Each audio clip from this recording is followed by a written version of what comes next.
दोस्तों, सफलता का मुख्य आधार हमारी सकारात्मक सोच और हमारा निरंतर प्रयास करना ही होता है। आप सभी यह बात अच्छे से जानते हैं, भली भांति जानते हैं कि जितने भी व्यक्ति सफल हुए हैं, उनकी एक खास बात मैं आप लोगों को बताने वाला हूं कि ये वो व्यक्ति हैं जो अपने जीवन में उस काम को लेकर निरंतर जरूर बने रहते हैं। क्योंकि निरंतरता एक ऐसा ही शब्द है, अगर आप किसी काम को लेकर अपने आप को वहां निरंतर बने रहते हैं तो एक सकारात्मक परिणाम आप लोगों के सामने बहुत देखने को मिलता है। दोस्तों, जीवन में उतार चढ़ाव और नकारात्मकताएं काफी आती है, पर इसका मतलब यह नहीं होता कि हम लोग अपने उद्देश्य से भटक जाएं और हम अपना लक्ष्य भूल जाएं। बिल्कुल भी आप लोगों को इस बात का टेंशन नहीं लेना होता है कि अगर आज हमारे जीवन में असफलताओं का दौर चल रहा है तो हमें कहीं ना कहीं वहां अपने आप को हिम्मत रखकर आगे बढ़ाना होता है। क्योंकि एक बहुत अच्छी बात मैं आप लोगों को बोलने वाला हूं अभी कि असफलताओं का मौसम ही सफलता के बीज बोने का एक सबसे अच्छा और उत्तम समय होता है। क्योंकि ये उतार चढ़ाव जीवन का एक हिस्सा है। केवल ये आपके वो टेस्ट होते हैं जो हर बार लिए जाते हैं और आपको वहां पास होना पड़ता है। तो दोस्तों, आप सभी का मैं स्वागत करता हूं इस शानदार क्लासेस में, जहां मैं पढ़ा रहा हूं आप लोगों को साइंस के सभी प्रीवियस क्वेश्चंस की श्रृंखला। और इस श्रृंखला में अभी तक मैं आपको 10th पार्ट पढ़ा चुका हूं और आज बारी है पार्ट 11 की, जहां मैं टॉप 20 क्वेश्चन लेकर आता हूं जितने भी परीक्षाओं में पूछे जा चुके एग्जाम्स के क्वेश्चन है या फिर आने वाली परीक्षाओं में पूछे जा सकते हैं।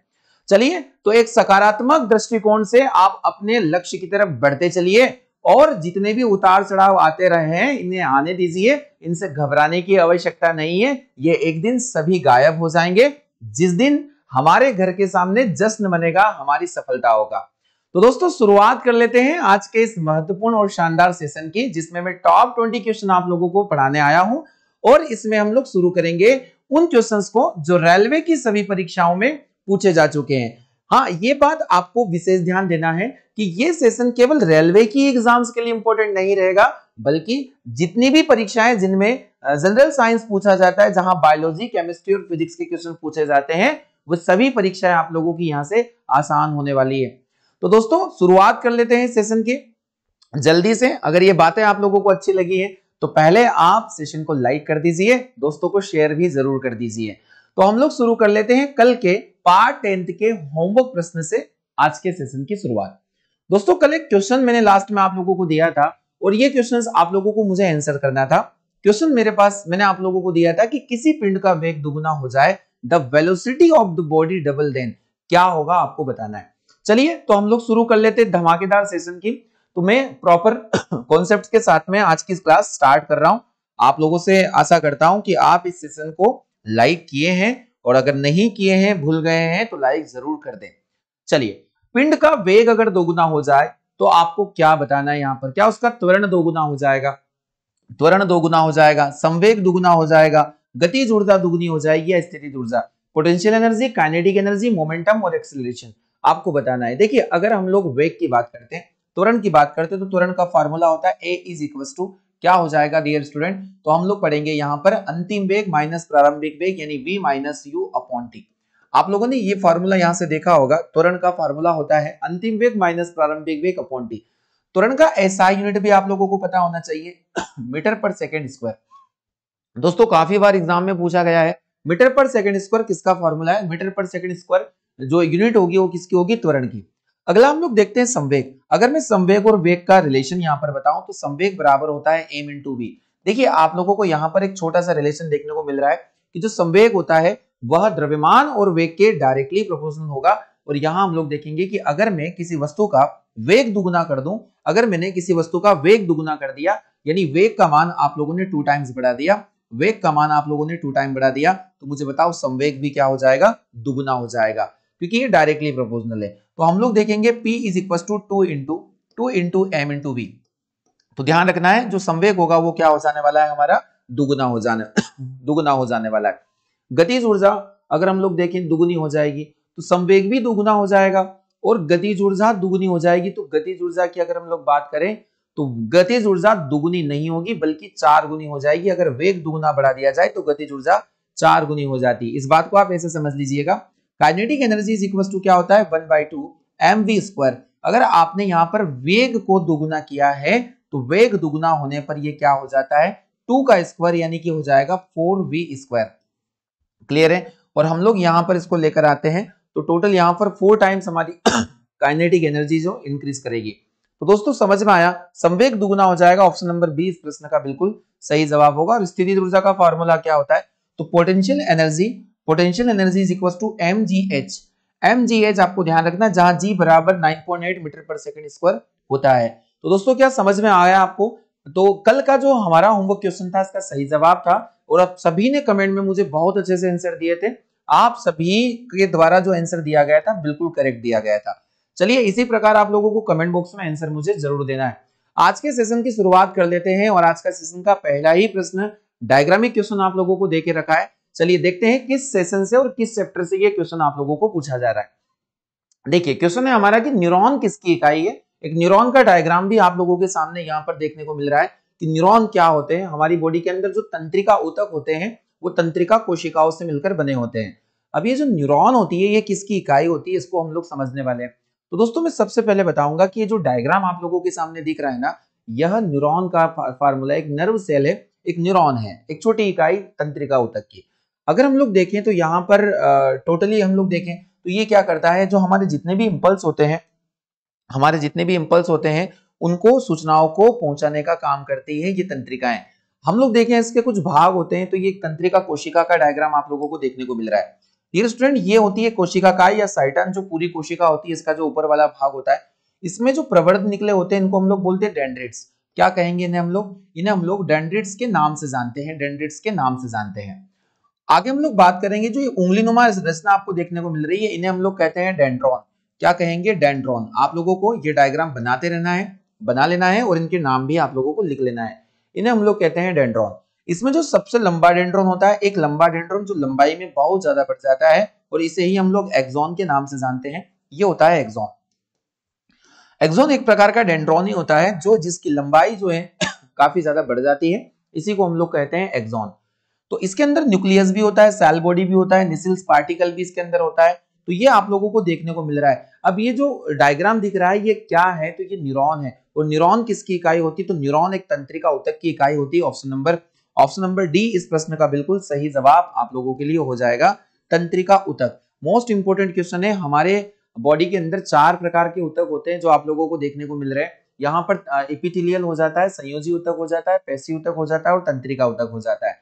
आप लोग यहाँ पर देख पा रहे होंगे कि ये जितनी भी स्वान सेल है ना, जो एक्सॉन होता है उस एक्सॉन्स के अंदर स्वान सेल्स प्रेजेंट होती है और इन सेल्स के जो बीचों बीच वाला भाग होता है उसे हम लोग कहते हैं नोड ऑफ रेनवियर। क्या कहते हैं, नोड ऑफ रेनवियर। ये आप लोगों को ये पार्ट पूछा जा सकता है, रेनवियर के नोड किसे कहा जाता है या रेनवियर के नोड कहाँ प्रेजेंट होते हैं, तो हमारे न्यूरॉन में। और न्यूरॉन में कहां पर, जो हमारी स्वान सेल्स होती है जो एक्सॉन सेल्स के अंदर होती है, एक्सॉन्स वाला जो भाग होता है जो सबसे लंबा डेंड्रॉन होता है, उसी के अंदर 2 स्वान सेल्स के बीच का जो एरिया होता है नोड ऑफ रेनवियर के नाम से जाना जाता है। एग्जाम्स में पूछा जा सकता है। अब देखिएगा यहां से इंपल्स एक्सेप्ट किए जाते हैं और यहाँ ये एंड वाला एज हो जाता है, एंड सिरा हो जाता है किसी भी तंत्रिका का या फिर न्यूरॉन का।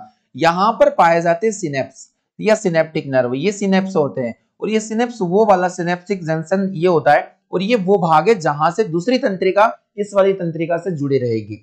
अगर हम लोग एक जंक्शन की बात करें या फिर जो जॉइंट, एक तंत्रिका दूसरी तंत्रिका को सूचनाओं का प्रसार कहां से करती है, तो वो सिनेप्स से। तो ध्यान रखना है, सिनेप्स इस प्रश्न का सही जवाब हो जाता है। तो सिनेप्स कहां होगा, सिनेप्स वो जगह होती है जहां पर 2 तंत्रिकाएं आपस में मिलती है। तो दोस्तों काफी अच्छे से मैंने इसको समझाया है। तो दोस्तों सभी लोग सेशन को लाइक जरूर करेंगे, बार बार आप लोगों को नहीं बोला जाएगा क्योंकि आप लोग भूल जाते हो, डेली भूल जाते हो सेशन को लाइक करना। मेहनत के लिए इतना तो बनता ही है। चलिए, अंधेरे में देखने की आंख की क्षमता एक बैंगनी वर्णक के उत्पादक के कारण होती है जिसका नाम है। यूनिक प्रश्न है और यूनिक क्वेश्चन है, बहुत शानदार प्रश्न एग्जाम में पूछा जाता है। देखिए कई प्रकार के ऐसे जानवर है जिनको रात्रि में काफी अच्छे से दिखाई देता है। इसमें उल्लू का नाम आपने सुना होगा। तो उल्लू ऐसा जानवर है जो रात्रि में ही देखता है, रात्रि में उससे दिखाई देता है। आपको पता है कि अंधेरे कमरे में जाने पर भी हम लोग भी एक बैंगनी रंग का वर्णक होता है हमारी आंखों में और इसे हम लोग कहते हैं क्या, जिसे हम लोग कहते हैं, इसका नाम आप लोगों से पूछा है क्या कहते हैं, तो ये वर्णक मैं आप लोगों को बताने वाला हूं। इस वर्णक का नाम हो जाता है रोडोप्सिन। क्या हो जाता है? रोडोप्सिन नाम का। अब ये रोडोप्सिन क्या है, तो चलिए इसके बारे में मैं आप लोगों को समझा देता हूं। हमारी जो रेटिना होती है, अगर हम लोग बात करते हैं रेटिना पार्ट की, अगर रेटिना पार्ट की बात करता हूं तो इस रेटिना के ऊपर बहुत सारे येलो डॉट्स होते हैं, येलो डॉट्स होते हैं। चलिए ध्यान से समझ लेना, येलो डॉट्स होते हैं, और ये येलो डॉट्स जो होते हैं इनके अंदर अलग अलग पिगमेंट होते हैं। देखिए कौन कौन से पिगमेंट होते हैं, तो अगर मैं बताऊं तो इसके अंदर दो जो येलो डॉट्स होते हैं इनको दो सेल्स के नाम से हम लोग जान सकते हैं, या तो ये कॉन सेल्स के नाम से जानी जाएगी, या फिर ये रॉड सेल्स के नाम से जानी जाएगी। रॉड सेल और कॉन सेल, या फिर इनको हम लोग बोल सकते हैं कॉन सेल, और ये रॉड सेल हो जाती है सलाका, इन्हें इंग्लिश हिंदी में हम लोग कहते हैं। देखिए कॉन सेल जो होती है, शंकु जिसको हम लोग बोलते हैं कॉन सेल, ये कॉन सेल क्या करती है, तो ये कॉन सेल यहां पर ध्यान रखना है, जो आयोडोस्पिन नाम का एक होता है वर्णक, क्या हो जाएगा, आयोडोस्पिन। आयोडोप्सिन जो होता है, आयोडोप्सिन यहां पर हम लोग बोलेंगे, तो आयोडोप्सिन एक प्रकार का एक वर्णक है, यहां भी पाया जाएगा। और जो रोड सेल होती है, इस रोड सेल के अंदर एक पिगमेंट पाया जाता है जिसका नाम है रोडोप्सिन। क्या हो जाएगा, रोडोप्सिन। तो आयोडोप्सिन और रोडोप्सिन, तो आयोडोप्सिन कौन सेल्स के अंदर होगा और रोडोप्सिन जो होगा रोड सेल्स के अंदर होगा। ये येलो डॉट्स होते हैं जो हमारे रेटिना में होते हैं। अब मैं आपको बताने वाला हूं, जो रोडोप्सिन होता है ये रात के अंधेरे में देखने में सहायक होता है, रात में देखने में ये सहायता करता है। और वैसे ही अगर हम लोग देखें आयोडोप्सिन, तो ये सूर्य प्रकाश में देखने में सहायता करता है, प्रकाश में देखने में सहायक होता है। तो दोस्तों क्या आप लोगों को ये सेशन समझ में आ रहा है? देखिए मोस्ट इंपोर्टेंट क्वेश्चन है कि रेटिना पर येलो डॉट्स होते हैं जिनमें हम लोग देखेंगे रॉड सेल और कॉन सेल। कॉन सेल्स में क्या होते हैं, तो कॉन सेल्स में कुछ कलरफुल पिगमेंट होते हैं जो दिन में देखने के लिए हम लोगों को मदद करते हैं, और इसका नाम हो जाता है आयोडोप्सिन। और रॉड सेल्स के अंदर रोडोप्सिन होगा, और रोडोप्सिन कब देखने को मिलेगा, अगर ये हेल्प करेगा रात के अंधेरे में। तो उल्लू के अंदर जो, उल्लू में केवल और केवल रोड सेल्स पाई जाती है, उल्लू में कॉन सेल्स नहीं पाई जाती है। ध्यान रखना, उल्लू की आंखों में रोड सेल्स पाई जाती है। और जो रोड सेल्स होती है, इस रोड सेल्स के अंदर जो रोडोप्सिन होता है, ये रोडोप्सिन रात में देखने के लिए मदद करता है, इसीलिए उल्लू रात में बहुत अच्छे से देख सकता है। तो दोस्तों क्या समझ में आ रहा है? फटाफट लाइक कर दीजिएगा इस सेशन को, ऐसे ही प्रश्न आप लोगों को देखने को मिलेंगे। क्या इसका सही जवाब हो जाएगा रोडोप्सिन। तो आंख की क्षमता एक बैंगनी वर्णक के कारण अंधेरे में देखने के लिए मदद करती है रोडोप्सिन। आयोडोप्सिन मैंने आप लोगों को समझाया। रेटिनिन ये भी आंखों से जुड़ा हुआ वर्ड है, और कैरोटीन आप लोगों को पता ही है ऑलरेडी। चलिए अगला क्वेश्चन को हम लोग टारगेट कर लेते हैं। क्वेश्चन है, यूनिक क्वेश्चन है, बिल्कुल ऐसे प्रश्न जो एग्जाम में पूछे ही गए हैं, पूछे जाएंगे और अभी तक आपने नहीं पढ़े। क्वेश्चन है, एनोस्मिया किसे कहते हैं, इसमें से एनोस्मिया क्या है। अगर हम लोग एनोस्मिया देखें तो आपको डायग्राम देखकर कुछ चीजें समझ में जरूर आ रही होगी कि यहाँ पर नोज के अंदर का डायग्राम दे के रखा है, नाक के अंदर का डायग्राम दे के रखा है, और नोज से जो संबंधित वर्क होता है वो होता है स्मेल का। तो क्या ये टेस्ट संवेदना की कमी को हम लोग कहते हैं? देखिए एनोस्मिया किसी को हो जाता है तो एनोस्मिया का मतलब क्या होगा कि लूज ऑफ टेस्ट सेंसेशन। तो क्या एग्जाम में ये पूछा जाएगा कि स्वाद संवेदनाओं की कमी होगी? नहीं, हम लोग देख रहे हैं कि एनोस्मिया जो प्रॉब्लम है, इसमें क्या होता है कि व्यक्ति के अंदर किसी भी प्रकार की जो स्मेल होती है वो बहुत कम आती है, न के बराबर आती है। या तो स्मेल आना बिल्कुल बंद हो जाएगा, या फिर इसमें हल्की स्मेल आती है, किसी चीज को वो स्मेल नहीं कर सकता, गंध नहीं ले सकता। तो देखिए हमारे जो घ्राण पिंड घ्राण पिंड होते हैं, इन घ्राण का संबंध होता है हमारे सूंघने को लेकर, यानी कि स्मेल को लेकर। तो आप लोग देख पा रहे हो यहाँ पर हमारे जो इंपल्स होते हैं ब्रेन तक सही से पहुंच नहीं पाते हैं, तो इन्हें हम लोग ये जो प्रॉब्लम्स है, इस प्रॉब्लम्स का नाम हो जाएगा एनोस्मिया। तो यहाँ स्पर्श और उष्मा से संबंधित नहीं है, यह सूंघने से संबंधित एक प्रॉब्लम होती है एनोस्मिया, जो आप लोगों को डायग्रामिक मैंने समझाया है। चलिए क्वेश्चन नंबर नेक्स्ट देख लेते हैं, क्वेश्चन नंबर 4। एक व्यक्ति की आंखें भूरी, नीली और काली, देखिए आंखों को ही समझना है, वो आंखें आप लोगों को दिखाई दे रही है। चलिए, तो एक व्यक्ति की भूरी आंखें, नीली आंखें या काली आंखें, इनमें से किसमें विशेष रंजक की मौजूदगी के कारण होती है? दोस्तों आज ह्यूमन बॉडी के मोस्ट इंपोर्टेंट क्वेश्चंस हैं जो आप लोगों को ह्यूमन बॉडी से रिलेटेड देखने को मिल रहे हैं। यहां आपको बोला गया है कि आंखों का जो रंग होता है वह आंखें नीला, काला या फिर भूरा रंग, ये किस वजह से होता है, किसकी मौजूदगी की वजह से होता है? तो दोस्तों आप लोग यहाँ पर देख पा रहे होंगे कि इन आंखों में जो कलराइजेशन आप लोगों को दिखाई दे रहा है, कलर दिखाई दे रहा है, ये कलर वाला भाग कौन सा है जहां पर ये चीजें देखो, बीच में जो ब्लैक डॉट आपको दिख रहा है ये प्यूपिल होता है, प्यूपिल होता है जिसको हम परितालिका कहते हैं, और इसी से प्रकाश आने जाने का जो माध्यम है वो कंट्रोल किया जाता है।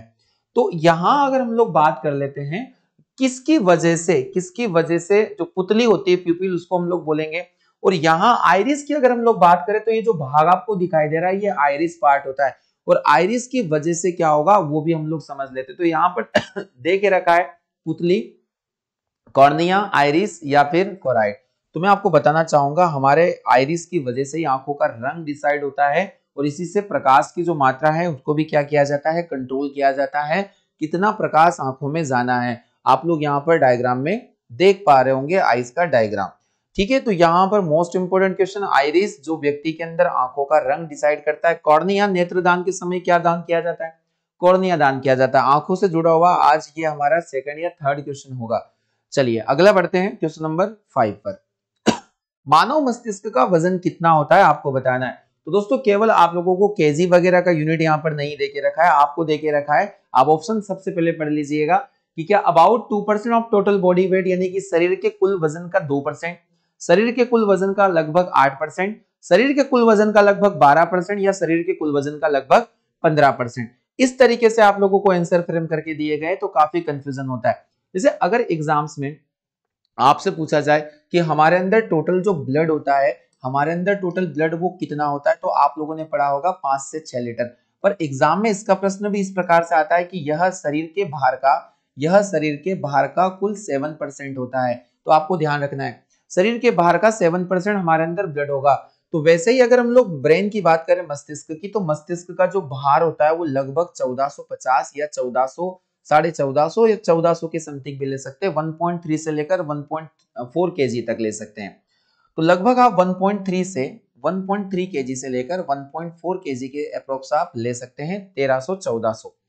तो ये जो भाग होता है ये हमारे शरीर का कुल 2% भाग होता है।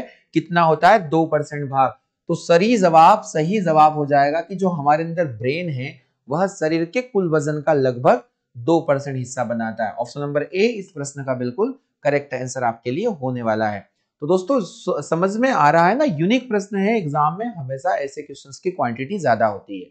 ओके, अगला क्वेश्चन लिखते रहना है, सभी क्वेश्चंस को आप नोट कीजिए अपने नोट्स में, बार बार आप लोगों को ये नहीं बोला जाएगा। चलिए एक और ब्रेन से रिलेटेड क्वेश्चन है कि मानव मस्तिष्क का कौन सा हिस्सा बुद्धि, स्मृति और भावनाओं, कल के सेशन में भी हम लोगों ने मेमोरी को डिस्कस किया था, इंटेलिजेंस, मेमोरी एंड इमोशंस को कंट्रोल करने का कार्य करता है। आपको बताना है बुद्धिमत्ता का केंद्र, चतुराई का केंद्र, विचार करना, योजना बनाना, सोचना, है ना, जितने भी जो हमारे सेंस ऑर्गन है उनसे जितने भी इंपल्स आ रहे हैं उनको एक्सेप्ट करना, सूंघना, उसके बाद में स्वाद लेना, ये सारे काम किसके द्वारा किए जाते।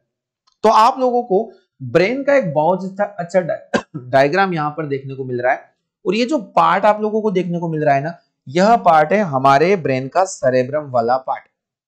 ये आप लोगों को देखने को मिल रहा है। हमारा जो सेरेब्रम होता है वो दो हिस्सों में होता है, एक होता है राइट हेमिस्फीयर, ये हो जाएगा राइट हेमिस्फीयर, और ये हो जाएगा लेफ्ट हेमिस्फीयर। यानी अगर मैं ऐसे खड़ा हूं तो जो मेरा ब्रेन है वह राइट हेमिस्फीयर और लेफ्ट हेमिस्फीयर में डिवाइड है, और बीच में आपको एक खांच देखने को मिल सकती है, एक बीच में एक दरार जैसी स्ट्रक्चर देखने को मिल सकती है। आपका क्वेश्चन यहाँ पर होना चाहिए क्या सर ये दोनों हेमिस्फीयर का कुछ काम होता है, तो बिल्कुल डियर स्टूडेंट्स, ये दोनों हेमिस्फीयर अपनी अपनी जगह पर वर्क करते हैं। राइट हेमिस्फीयर हमारे शरीर के लेफ्ट पार्ट को क्या करता है, कंट्रोल करता है, और लेफ्ट हेमिस्फीयर हमारे शरीर के राइट पार्ट को क्या करता है, कंट्रोल करता है। इस बात को आप लोगों को समझना है। देखिए दोनों हेमिस्फीयर का अलग अलग काम है, राइट जो होगा वो लेफ्ट को करेगा, राइट होगा वो हमारे बॉडी पार्ट के लेफ्ट को करेगा, और जो लेफ्ट होगा बॉडी पार्ट के राइट पार्ट को कवर करता है। दूसरी बात है कि इन दोनों के बीच में जो कनेक्शन भी तो होगा, कोऑर्डिनेशन भी तो होगा, तो बिल्कुल होता है इनके अधर तल पर, इनके तल पर ये दोनों हेमिस्फीयर एक दूसरे से मिले होते हैं। और यकीन कीजिएगा ये क्वेश्चन एग्जाम में हर बार पूछा जाता है। तो मुझे बताइए ऐसी कौन सी स्ट्रक्चर है जिसकी वजह से ये दोनों हेमिस्फीयर एक दूसरे से जुड़े रहते हैं। तो चलिए इसका नाम मैं आप लोगों को बता देता हूं। क्या आप लोगों ने एक टर्म पढ़ा है, क्या आप लोगों ने यहां पर एक टर्म पढ़ा है, कार्पस कैलोसम। कार्पस कैलोसम, तो कार्पस कैलोसम नाम का जो टर्म है, ये जो स्ट्रक्चर है, ये जो संरचना है, ये इन दोनों हेमिस्फीयर को आपस में कनेक्ट करने का काम करती है, लिंक करने का कार्य करती है। क्या दोस्तों आप लोगों को ये प्रश्न समझ में आ रहा है? बिल्कुल अच्छे से समझ में आ रहा होगा कि दोनों हेमिस्फीयर को जोड़ने वाली हमारे ब्रेन की जो हेमिस्फीयर है, और ब्रेन का सबसे बड़ा भाग ही होता है हमारा क्या, सेरेब्रम होता है, जिसके बहुत ही इंपॉर्टेंट फंक्शन होते हैं। ये आप लोगों को इस तरफ से दिखाई दे रहा है, यहाँ पर ये सेरिबेलम वाला भाग है, और ये हमारे अग्र मस्तिष्क का भाग होता है, लेफ्ट और राइट हेमिस्फीयर को अगर हम लोग ध्यान से देखें तो दोस्तों समझ में आप लोगों को यहाँ पर आ गया होगा, कार्पस कैलोसम के द्वारा ये दोनों आपस में जुड़े रहते हैं। चलिए, तो बुद्धिमत्ता का जो केंद्र है वो सेरेब्रम होगा। ऑप्शन नंबर बी इस प्रश्न का बिल्कुल सही जवाब होगा। देखिए यहाँ पर एक टर्म दिया है कार्पस कैलोसम, तो कार्पस कैलोसम का फंक्शन मैंने आप लोगों को बता दिया है, दोनों हेमिस्फीयर के बीच में ये कोऑर्डिनेशन बनाने का कार्य करता है, आप लोगों को ध्यान रखना है। अगर हम लोग बात करते हैं हाइपोथैलेमस की, तो हाइपोथैलेमस हमारे अंदर क्या काम करेगा, तो भूख लगना, प्यास लगना, ऑस्मो रेगुलेशन, थर्मो रेगुलेशन, कई सारे काम होते हैं, यानी कि तापमान का कंट्रोल करना, जल का कंट्रोल करना, इसे हम लोग क्या कहते हैं, मास्टर ऑफ मास्टर ग्लैंड के नाम से भी जानते हैं हाइपोथैलेमस को। तो दोस्तों आप लोगों को लिखते चलना है, इसका सही जवाब हो जाएगा बी। क्वेश्चन नंबर 7 हम लोग टारगेट करेंगे। चलिए, क्वेश्चन नंबर 7 फिर से न्यूरॉन का कोई क्वेश्चन है तंत्रिका तंत्र से, और अब जो क्वेश्चन पूछा गया है उसको क्वेश्चन नंबर 1 में मैं समझा चुका था। क्वेश्चन आपसे पूछा जा रहा है कि रेनवियर के जो नोड होते हैं वो सूक्ष्म रिक्त स्थान होते हैं जो पाया जाता है। देखिए यहाँ पर अलग अलग प्रकार के ऑप्शन है। नोड ऑफ रेनवियर पूछा गया, रेनवियर के नोड, तो क्या ये माइलिनकृत एक्सोन में होगा, ग्रंथि कोशिकाओं में होगा, ऑस्टियोब्लास्ट में होगा, या कॉन्ड्रोब्लास्ट में होगा? तो डियर स्टूडेंट आपको बताना है, यहाँ एक्सोन जो टर्म आ रहा है, ये एक्सोन ही तो इसी का लंबा भाग है। अगर हम लोग देखें, मैंने कहा था कि जो उंगली नुमा प्रवर्ध आप लोगों को देखने को मिल रहा है, आपको ध्यान से देखना, ये जो उंगली नुमा प्रवर्ध आप लोगों को देखने को मिल रहे हैं, इन्हें हम लोग कहते हैं डेंड्रॉन। और एक डेंड्रॉन जो लंबाई में काफी बड़ा हो जाता है, यह डेंड्रॉन, इसके पास में स्वान सेल्स पाई जाती है। अगर एग्जाम में आपसे पूछा जाए कि स्वान कोशिका कहाँ पाई जाती है, स्वान कोशिका कहाँ पाई जाती है, तो आपको बताना है न्यूरॉन्स के अंदर, न्यूरॉन्स के अंदर। और इन्हीं स्वान कोशिकाओं के बीच में जो खाली स्थान होता है, इसे हम लोग कहते हैं, इस स्थान को नोड ऑफ रेनवियर के नाम से जानते हैं, node of Ranvier. Node of Ranvier आप लोगों को ध्यान रखना है, और ये हमेशा क्वेश्चंस पूछा जाएगा। तो ये एक्सॉन्स यानी कि जो माइलिनीकृत एक्सॉन होता है, वहीं पर नोड ऑफ रेनवियर पाए जाते हैं। ऑप्शन नंबर ए करेक्ट होगा इस क्वेश्चन के लिए। दोस्तों काफी शानदार प्रश्न है आज के सेशन में। डेली के सेशन ऐसे ही हो रहे हैं, day by day in 20 question से आपके 100 एंड अबव क्वेश्चंस टारगेट में कर रहा हूं, क्योंकि मैं एक प्रश्न नहीं समझाता हूं, मैं कई सारे कॉन्सेप्ट आप लोगों के यहाँ पर क्लियर कर रहा हूं। केवल प्रॉब्लम्स यह है कि आप इस सेशन को शेयर नहीं कर रहे हो किसी और के साथ में, क्योंकि ये जो मेहनत है ये सभी के लिए बराबर हो रही है, ध्यान रखना है। चलिए दोस्तों, क्वेश्चन नंबर 8 हम लोग टारगेट करेंगे। मनुष्य में अनैच्छिक क्रियाओं जैसे कि रक्त दबाव, ध्यान से सुनना है, वेरी इंपॉर्टेंट क्वेश्चन है। मनुष्य में अनैच्छिक क्रियाएं जैसे रक्त दबाव, लार और उल्टी को इसके द्वारा नियंत्रित किया जाता है, आप लोगों को ये टर्म बताना है। तो आप लोग देख पा रहे हो यहाँ पर एक ब्रेन का डायग्राम देके रखा है आप लोगों को, इंटरनल स्ट्रक्चर, और किसके द्वारा यहाँ पर अगर हम लोग देखें कि रक्त दबाव, ब्लड प्रेशर, लार और उल्टी को किसके द्वारा नियंत्रित किया जाता है, तो यहां बताना है। उसमें ऑप्शन देके रखे हैं आप लोगों के लिए, मेडुला, पोन्स, स्पाइनल कॉर्ड और हाइपोथैलेमस। देखिए हाइपोथैलेमस के बारे में मैंने आप लोगों को बताया था कि जो हमारा हाइपोथैलेमस होता है, ये हाइपोथैलेमस इस वाले स्ट्रक्चर्स पर होता है, इस वाले स्ट्रक्चर्स पर होता है ये हाइपोथैलेमस। यहाँ भूख प्यास लगना, भूख प्यास लगना, इसके अलावा यहाँ पर काम होता है ऑस्मो रेगुलेशन, थर्मो रेगुलेशन, मैंने अभी जस्ट आप लोगों को पढ़ाया है। शरीर में तापमान नियंत्रण करना या जल का नियंत्रण करना। पिट्यूटरी ग्लैंड जिसे हम लोग मास्टर ग्रंथि के नाम से जानते हैं, यही इसी हाइपोथैलेमस के बगल में यहाँ नीचे की तरफ यहाँ पर स्थित होती है पिट्यूटरी ग्लैंड। मास्टर ग्लैंड 0.6 ग्राम वजनी ग्रंथि होती है, शरीर की सबसे छोटी ग्रंथि होती है। तो यहाँ पूछा गया कि जो लार, उल्टी वगैरह होता है, इन्हें कौन कंट्रोल करने का कार्य करेगा, तो डियर स्टूडेंट्स का जो सही जवाब हो जाएगा मेडुला ऑब्लोंगेटा। मेडुला ऑब्लोंगेटा जो हमारा रक्त दबाव है, इस रक्त दबाव को यानी कि ब्लड प्रेशर, हार्ट की गति, इन सभी को कंट्रोल करने का काम मेडुला ऑब्लोंगेटा का होता है।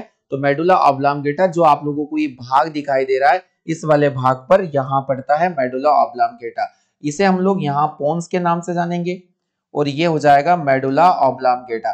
तो दोस्तों ये जो क्वेश्चन है आप लोगों को हाइपोथैलेमस या इंडिकेशन के साथ दिया गया है, इसका सही जवाब मेडुला ऑब्लांगेटा ही होना है। ऑप्शन नंबर ए इस प्रश्न का सही जवाब हो जाएगा। चलिए बढ़ते हैं क्वेश्चन नंबर 9 की ओर। क्वेश्चन नंबर 9 है केमिस्ट्री का एक काफी शानदार प्रश्न देखने को मिल रहा है कि आधुनिक आवर्त सारणी की तीसरी अवधि का सबसे विद्युत धनी इलेक्ट्रोपॉजिटिव तत्व और सबसे ऋणात्मक यानी कि इलेक्ट्रोनेगेटिव तत्व कौन सा है। चलिए थर्ड पीरियड में देखना है आप लोगों को तीसरी अवधि। अवधि मतलब आवर्त होता है, तो जो मॉडर्न पीरियोडिक टेबल है इसमें कुल आवर्तों की संख्या कितनी है, तो आवर्तों की संख्या हो जाती है 7। कुल वर्ग या ग्रुप कितने, तो वर्ग या ग्रुप हो जाते हैं 18। क्या आप लोगों को ये बातें समझ में आ रही है। अब हम लोग देखेंगे तीसरे आवर्त में, तो तीसरे आवर्त में जो सोडियम पहला आवर्त का तत्व पड़ता है, पहले आवर्त से सोडियम है, और इसका जो अंतिम तत्व हो जाता है वो कौन हो जाता है, आर्गन। सोडियम और आर्गन। तो इसमें बताना है कि जो विद्युत धनात्मक तत्व होगा वो कौन होगा, तो विद्युत धनात्मक यहाँ पर सोडियम ही तो होता है, सोडियम ही होता है। और विद्युत ऋणात्मक तत्व यहाँ पर क्लोरीन माना जाएगा, आर्गन के पहले समूह नंबर ग्रुप नंबर या फिर पीरियड नंबर 3 में आवर्त संख्या 3 के अंदर। तो क्लोरीन और सोडियम देखेंगे तो ऑप्शन नंबर सी इस प्रश्न का बिल्कुल सही जवाब होगा। पीरियोडिक टेबल जो काफी शानदार टॉपिक है, हर बार 2 क्वेश्चन पूछे जाते हैं हर एक शिफ्ट में, ध्यान रखना है आपको, इस टॉपिक को हल्के में नहीं लेना है, बहुत अच्छे से पढ़ लेना है। चलिए बढ़ते हैं क्वेश्चन नंबर 10 की तरफ। सी इसका सही जवाब हो जाएगा। जब हम आवर्तित तालिका के समूह में नीचे की तरफ जाते हैं तो क्या होता है। अगर हम लोग बात करें, ये पीरियोडिक टेबल है, इसमें हम लोग ऊपर से नीचे आ रहे, ग्रुप्स में नीचे आ रहे, तो आपको बताना यहाँ पर क्या हो सकता है। क्या शेल की संख्या घट जाती है, तो नहीं घटेगी। वैलेंस इलेक्ट्रॉन कम हो जाते हैं, ऐसा भी नहीं होगा। सेल की संख्या बढ़ जाती है। दोस्तों इलेक्ट्रॉन बढ़ रहे हैं और इलेक्ट्रॉन को बिठाने के लिए जो कक्षाओं की संख्या है, नंबर ऑफ ऑर्बिट है, वो तो बढ़ेंगे ही बढ़ेंगे, तो जो सेल होगी उनका नंबर क्या होगा, इंक्रीज करेगा। तो आपको ध्यान रखना है सेल का नंबर इंक्रीज करेगा। ऑप्शन नंबर सी इस प्रश्न का बिल्कुल सही जवाब हो जाएगा। क्वेश्चन नंबर 11 देख लेते हैं। 11th क्वेश्चन आप सभी के सामने है। चलिए कौन सा क्वेश्चन दे के रखा है कि निम्नलिखित ट्रायड में से कौन सा एक ट्रायड डोबेराइनर ट्रायड का प्रतिनिधित्व करता है। आवर्त सारणी का काफी शानदार प्रश्न है। डोबेराइनर ट्रायड क्या होते हैं। देखिए डोबेराइनर ने त्रिक नियम का प्रतिपादन किया था। अब ये त्रिक नियम क्या है, तो त्रिक नियम को मैं समझा देता हूं। इसके अनुसार जो पहला 3 तत्वों के समूह बनाए गए थे, पहला, दूसरा और तीसरा। अब इन ट्रायड में इस तरीके की जानकारी दी जाती है कि जो पहले और दूसरे के परमाणु भार होते थे, पहले और दूसरे के परमाणु भार का जो औसत होता था, परमाणु भार का औसत होता था, वह क्या होता था, सेकंड का परमाणु भार होता था। सेकंड का परमाणु भार होता था। ये बात आप लोगों को समझना है। चलिए मैं इसको बड़े अच्छे से समझा देता हूं। मान लीजिए हम लोगों ने यहां पर एक टर्म दिया है लिथियम, सोडियम, पोटेशियम। पहला ही टॉपिक हम लोग देख लेते हैं, लिथियम, सोडियम। मैंने आपको एक टेबल बना के दी है, आप इसको थोड़ा जूम करके देख लीजिएगा। यहाँ लिथियम, सोडियम और पोटेशियम है जो ट्रायड्स बन सकते हैं। आगे दिया कैल्शियम, स्ट्रोंशियम और बेरियम, क्लोरीन, ब्रोमीन और आयोडीन। ये 3 आप लोगों के ट्रायड है जो आप लोगों को ध्यान रखना है, जो कि इनके द्वारा डोबेराइनर के द्वारा दिए गए थे। अगर हम लोग लिथियम की बात करते हैं, हम लोग लिथियम के परमाणु भार की बात करते हैं तो ये हो जाता है 7। लिथियम के परमाणु भार की बात करते तो हो जाता है 7। आप लोगों को दिखाई दे रहा होगा। आगे हम लोग बात करेंगे कि अगर मैंने लिथियम के बाद सोडियम का परमाणु भार, सोडियम का मुझे निकालना है क्योंकि सोडियम बीच में पड़ रहा है। अगला हम लोग पोटेशियम ले लेते हैं। तो पोटेशियम का अगर मैं परमाणु भार निकालूंगा तो पोटेशियम का जो परमाणु भार है वो क्या हो जाएगा, तो पोटेशियम का परमाणु भार हो जाएगा यहां से कितना, 20 या 40, 20, 19 इसका परमाणु क्रमांक होता है, लगभग 40। जब मैं इन दोनों को ऐड करूंगा तो दोनों को ऐड करने पर हो जाएगा कितना, ये 39 भी आप मान सकते हो, तो 39, इसको हम 39 कर लेते हैं। चलिए यहाँ 39 दे के रखा है क्योंकि 39.1 दे के रखा है, तो इसको हम 39 मान लेते हैं, कंसिडर कर लेते हैं। चलिए ये 39 हो गया। अब हम लोग एवरेज निकालेंगे। 39 + 7 डिवाइड बाई 2, क्योंकि 2 संख्याओं से भाग दे रहे तो एवरेज निकालने के लिए जितनी संख्याओं का योग उतनी संख्याओं से हम लोग भाग देंगे। 46 और 46 डिवाइड बाई 2 करेंगे, कितना हो जाएगा, 23। और ये 23 परमाणु भार इनके बीच में जो सोडियम पड़ रहा है उसी का होगा। इसी तरीके से आप लोग 3 प्रकार के जो एलिमेंट होते हैं उनके ग्रुप में आप डोबेराइनर ट्रायड्स को देख सकते हैं। तो यहाँ पर आप ट्राई कीजिएगा, कॉपी पेन लेकर बैठे अगर हो तो। कैल्शियम का यहाँ पर 40 देके रखा है, बेरिलियम का यहाँ पर देके रखा है 137। इन दोनों को जोड़िए, 40 और 137 को देखिए, डिवाइड बाई 2 कर लीजिएगा। क्या स्ट्रोंशियम का 87 88 के समथिंग आ रहा है, तो आपका ट्रायड सही होगा। एक और ट्रायड में बता रहा हूं, क्लोरीन का 35 एटॉमिक नंबर है, एटॉमिक मास है, और आयोडीन का हो जाएगा 127 127 में 35 जोड़ दीजिएगा। क्या जो ब्रोमीन है वो 79 80 के अप्रोक्स आ रहा है, तो आपको ये ट्राइड यहाँ पर करेक्ट बताना है। तो यहाँ लिथियम, सोडियम और पोटेशियम, तो हमारा एक ट्राइड यहाँ पर कंप्लीट हो गया और यही हमारा सही जवाब होगा। अगला यहाँ पर कैल्शियम स्ट्रोंशियम दे के रखा है, तो यहाँ sodium strontium, lithium calcium chlorine, lithium calcium chlorine, chlorine bromine iodine होगा डियर, और लिथियम पोटेशियम सोडियम नहीं होगा, इसलिए हमारा जो ट्रायड होगा वो नंबर 1 पर सही हो जाएगा। ये प्रश्न पूछे जाते हैं, आपको ट्रायड ओरली पता भी होने चाहिए कौन से ट्रायड यहाँ पर ट्राई हो रहे हैं। परमाणु क्रमांक 57 वाला तत्व संबंध रखता है, किससे रखता है आपको बताना है। चलिए जल्दी से इस क्वेश्चन को देख लेते हैं। 57 पर कौन आता है, 57 पर आता है लेंथेनम, 57 पर आता है लेंथेनम। आपको ध्यान रखना ये लेंथेनम नाम का एक एलिमेंट है जो 57 पर आता है। आपने एक टर्म पढ़ा होगा कि इसी लेंथेनम के कारण हमने एक ग्रुप बना लिया है, इस ग्रुप का नाम है लेंथेनॉइड, और इसमें 58 से लेकर कहां तक 71 तक के एलिमेंट को रखा जाता है लेंथेनॉइड में, क्योंकि ये लेंथेनम के गुणों में क्या रहते हैं, समान रहते हैं। लेंथेनम के गुणों में समान रहते हैं और समान होने की वजह से हम लोग 58 से 71 तक के एलिमेंट को लेंथेनॉइड के नाम से जानेंगे। और जो एक्टेनॉइड होता है, इस एक्टेनॉइड को भी समझ लीजिएगा। एक्टेनॉइड क्या होगा, 89 से लेकर 103 तक के एलिमेंट एक्टेनॉइड पाए जाते हैं, क्योंकि 88 पर एक्टेनम पाया जाता है, एसी एक्टेनम, जिसकी वजह से 89 से लेकर 103 तक के एलिमेंट को हम एक्टेनॉइड कहेंगे।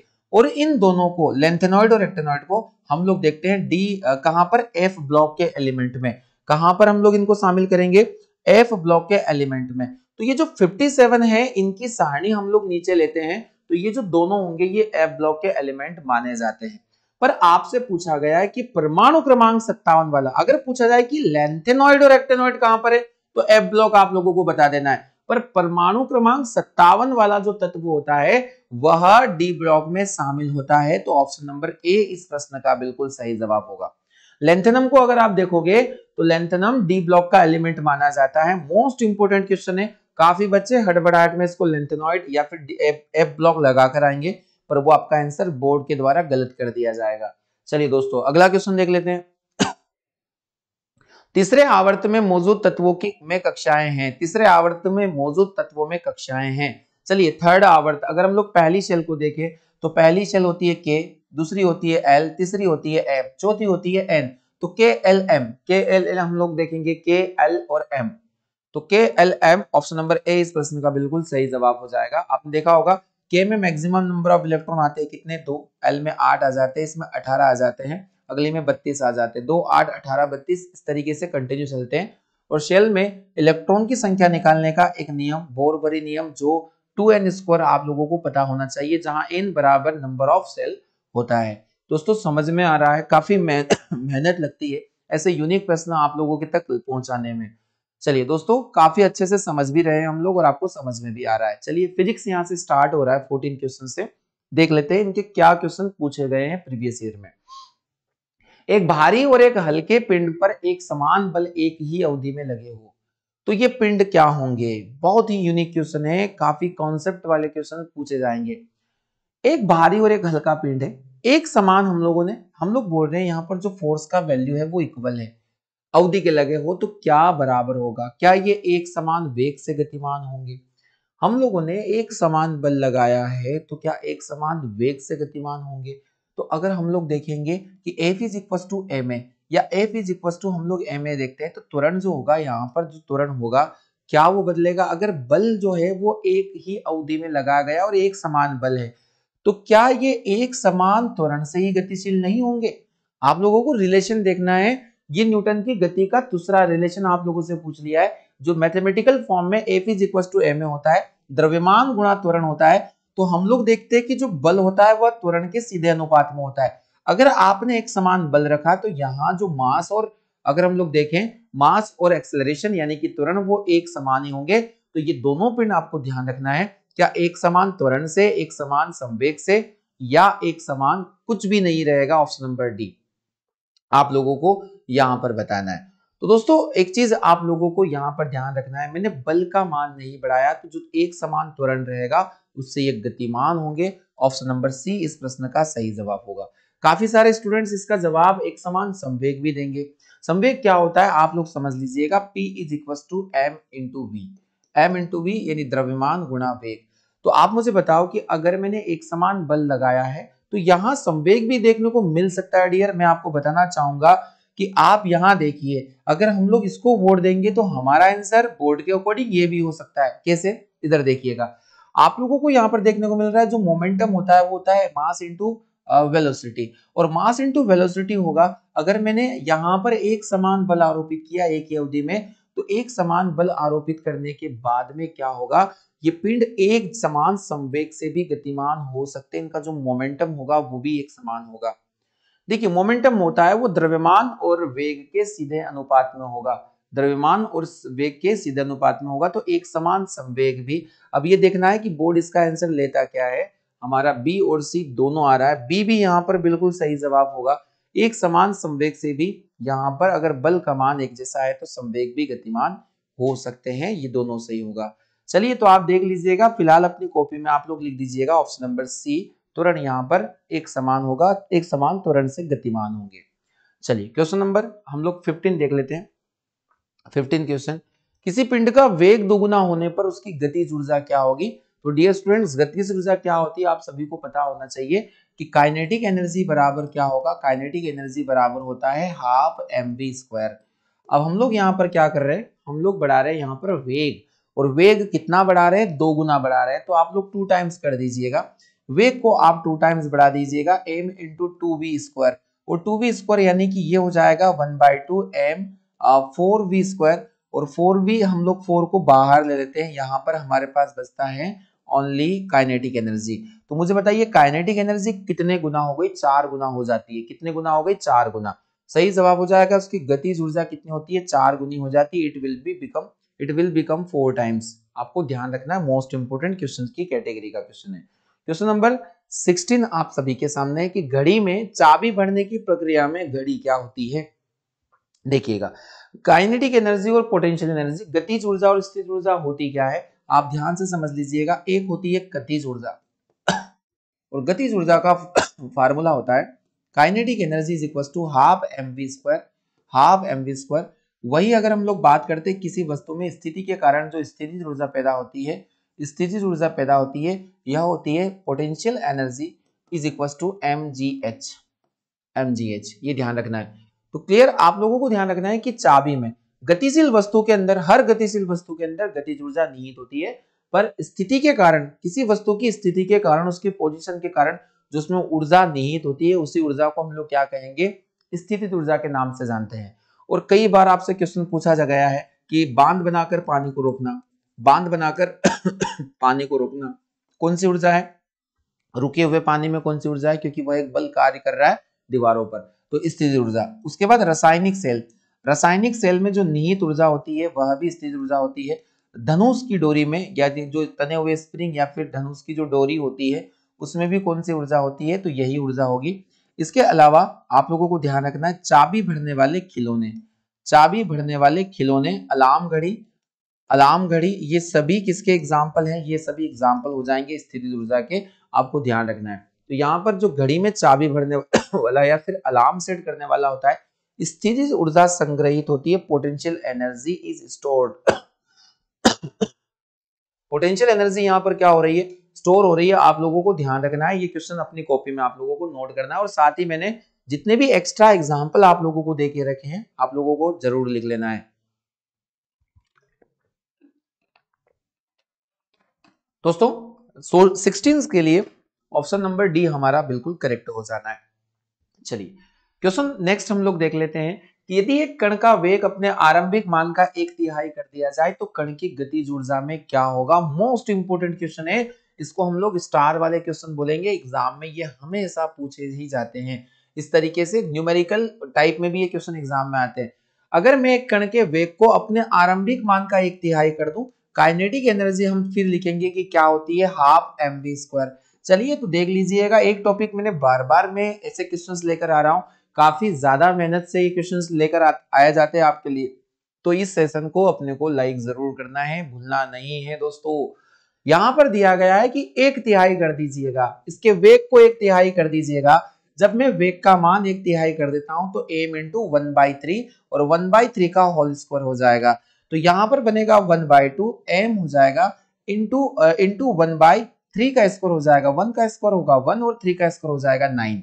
अब हम लोग देख रहे हैं यहाँ पर आप लोगों को जो दे के रखा है ये तो 1/3 और एम वी स्क्वायर भी यहाँ पर चल रहा है, यहाँ पर भी जो वी स्क्वायर चल रहा है, तो हम लोग इसको बाहर लेंगे तो ये 1/9 हो जाएगा और हमारे पास जो हमारी काइनेटिक एनर्जी है उसका वैल्यू रिमेन है। तो आपके पास आपने ध्यान रखा कि अगर मैं वेग को अपने आरंभिक मान से 1/3 कर देता हूं तो उसकी जो गतिज ऊर्जा होती है 1/9 हो जाती है, या 1/9 गुना ऑप्शन नंबर बी इस प्रश्न का क्या होगा, सही जवाब होगा। दोस्तों आपको स्क्वायर करना है, अगर मैं 3 गुना वेग बढ़ाता हूं, 3 गुना बढ़ाता हूं तो 3 का स्क्वायर यानी 1/2 mv स्क्वायर के हिसाब से जब बढ़ेंगे तो कितना हो जाएगा, 3 3 9 टाइम्स बढ़ेगा। 4 गुना बढ़ाएंगे तो 16 गुना बढ़ जाएगा। इस तरीके से याद रखना है। अगर मैं 1/2 यानी कि मैं आधा करता हूं वेग तो 1/4 गुना हो जाएगा, 1/4 गुना हो जाएगा। क्या आप लोगों को समझ में आ रहा है? सभी को समझ में यहां से क्वेश्चन आ रहा होगा। सही जवाब हो जाएगा option number B. Question number 18 देख लेते हैं। एक व्यक्ति एक दीवार को धक्का लगा देता है पर विस्थापित करने में असफल रहता है। वह दीवार गिरी नहीं, वह दीवार वही है। देखिए कल के सेशन में दोस्तों मैंने आप लोगों को पढ़ाया था कि कोई बहुत सारे व्यक्ति मिलकर एक चट्टान को उठाने का प्रयास कर रहे हैं, परंतु वो चट्टान अभी भी उसी कंडीशन में है, अभी भी उसी पोजीशन में है जब वो सुबह थी या फिर पहले थी। क्या उस पर उन व्यक्तियों के द्वारा कोई कार्य किया गया? तो आपका जवाब होगा नहीं, क्योंकि कार्य होने के लिए क्या जरूरी है, तो work is equal to F into S. ये एस होता है किसी भी वस्तु में क्या हो, विस्थापन हो, वो वस्तु डिस्प्लेस हो, अपनी जगह को बदल दे, अपने स्थान को परिवर्तित कर दे। आपको ध्यान रखना है। तो बल जिस दिशा में लगेगा उसी दिशा में क्या चाहिए, वस्तु में विस्थापन होना चाहिए, और यही बात आपको समझ लेनी है। तो work is equal to F into S most important question है, एग्जाम में पूछा जाएगा। तो विस्थापित करने में असफल रहता है तो वह क्या करेगा, उस पर कोई भी कार्य नहीं किया गया, ये ध्यान रखना है। No work done. आपको ध्यान रखना है कि जब दीवार के अंदर विस्थापन हुआ ही नहीं तो फिजिक्स के अनुसार जो वर्क होगा वो क्या होगा, शून्य होगा। चलिए कार्य का एसआई मात्रक आपको बताना है, तो कार्य का एसआई मात्रक हो जाएगा, कार्य का एसआई मात्रक हो जाएगा जूल। क्या इसका सीजीएस अर्ग होता है? सीजीएस अगर हम लोग बात करें तो सीजीएस मात्रक सेंटीमीटर ग्राम जो देखेंगे सेकेंड, तो सीजीएस क्या इसका क्या हो जाएगा, अर्ग हो जाएगा। मोस्ट इंपोर्टेंट क्वेश्चन है। और आपको बताना है कि 1 जूल बराबर कितना अर्ग होता है, ये आप लोगों का प्रश्न है जो मैंने एक्स्ट्रा आपसे होमवर्क में पूछा है। 1 जूल बराबर कितना अर्ग होता है। चलिए दोस्तों, कोई भी कार्य उस वस्तु पर नहीं किया गया। क्वेश्चन नंबर 19, इनमें से किसमें गतिज ऊर्जा नहीं होती? Which of the following does not have kinetic energy? देखिए गति के कारण अगर देखेंगे तो गतिज ऊर्जा होगी, स्थिति के कारण स्थितिज ऊर्जा होगी। आपको दिए गए ऑप्शन में ये देखना है कि कौन सी वस्तु गतिशील नहीं है केवल। तो पहला ऑप्शन देख लेते हैं, चली हुई गोली। अब चली हुई गोली के अंदर तो गतिज ऊर्जा होगी ही। चलता हथौड़ा, बहता हुआ पानी या खींचा हुआ धनुष। कोई व्यक्ति धनुष खींचकर ऐसे खड़े हो जाए तो वहां गति की अवस्था नहीं है, वहां हमने एक पोजीशन उस पर सेट की, और किसी वस्तु में स्थिति के कारण जो ऊर्जा पैदा होती है उसे हम लोग स्थितिज ऊर्जा के नाम से जानेंगे। तो ये जो डाउन बो है यानी कि खींचा हुआ धनुष है, इसी धनुष में स्थितिज ऊर्जा पाई जाती है, गतिज ऊर्जा नहीं पाई जाती। ये सभी गतिज ऊर्जा के एग्जाम्पल है। तो दोस्तों सेशन के 19 क्वेश्चन हो चुके हैं। अगला क्वेश्चन आप लोग का होमवर्क क्वेश्चन होना है। चलिए इसको हम लोग देख लेते हैं। आज का क्वेश्चन अंतिम बार मैं आप लोगों को बोल रहा हूं, सेशन का टारगेट है आज मुझे आप 100 लाइक करके दीजिए। 100 लाइक आप लोगों के होने ही चाहिए। आप लोगों के लिए इतनी अच्छे से मेहनत की जा रही है तो पॉजिटिव जरा रहिए और लाइक की संख्या बढ़ाइए, तो हमें भी थोड़ा सा मोटिवेशन मिलेगा। तो दोस्तों आज का धमाकेदार होमवर्क क्वेश्चन आप लोगों के लिए कि यदि किसी कण का रेखीय समवेग दोगुना कर दिया जाए तो इसकी गतिज ऊर्जा क्या होगी, बताइए। है ना, आपको बताना है कि अगर इसका मोमेंटम हम लोगों ने क्या किया, particle is double, then kinetic energy will be क्या होगी, तो बताइए दोगुनी होगी, आधी होगी, चौगुनी होगी या वही रहेगी। ये आपका होमवर्क क्वेश्चन है। कमेंट बॉक्स में जाना है, होमवर्क का जवाब तो देना ही है और आपको सेशन कैसा लग रहा है ये बात भी हमें बताना है। तो दोस्तों आज के सेशन में हम लोग इतना ही पढ़ेंगे, मिलते हैं हम लोग अगले सेशन में। अच्छे से पढ़ते रहेगा और ध्यान रखिएगा, नोट्स जरूर बनाइए। मैं नोट्स चेक तो नहीं कर सकता हूं, पर आपको ध्यान रखना है कि ईमानदारी से की गई मेहनत ही आप लोगों को सफल करवाई सकती है। मैं यही आशा लगा रहा हूं कि आपके लिए इतनी मेहनत हो रही है तो इस मेहनत का एक सकारात्मक परिणाम आपको जरूर देखने को मिले। दोस्तों आप सभी का बहुत बहुत धन्यवाद। मिलते हैं हम लोग अगले सेशन में।